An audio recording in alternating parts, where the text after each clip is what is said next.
Maya. Hi everyone, I'm Maya, and today I met a very special friend. Droppy. Hello, I'm Droppy, a tiny raindrop, and I'm here to tell you about my incredible journey. Maya. Wow, Droppy, where do you usually live? Droppy.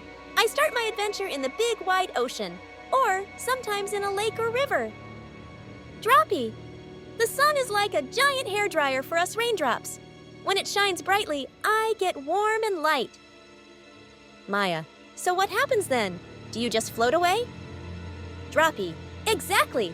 I turn into an invisible gas called water vapor and float up, up, up into the sky. This is called evaporation. Maya. Evaporation, that sounds like magic. Droppy.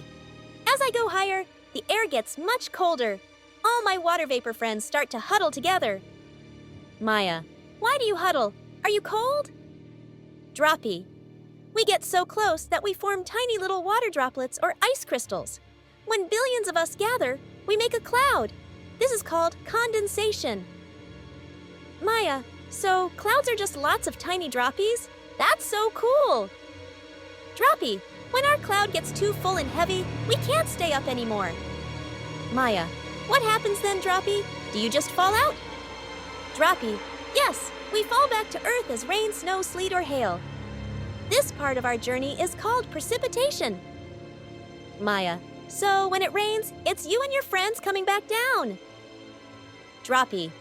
Once we land, we might flow into rivers, lakes, or even back into the ocean. Some of us soak into the ground. Maya. And then the whole adventure starts again? Droppy. Precisely. The sun warms us up, we evaporate, condense into clouds, and precipitate back down. It's a never-ending loop. Maya. That's the water cycle. It's amazing how water keeps moving all around us. Droppy. Every drop of water you see has been on this incredible journey many times. It's always moving. Maya. Thank you, Droppy, for teaching us about the amazing water cycle. Droppy. You're welcome, Maya. Remember, water is always on the go. Maya. And now we know all about evaporation, condensation, and precipitation.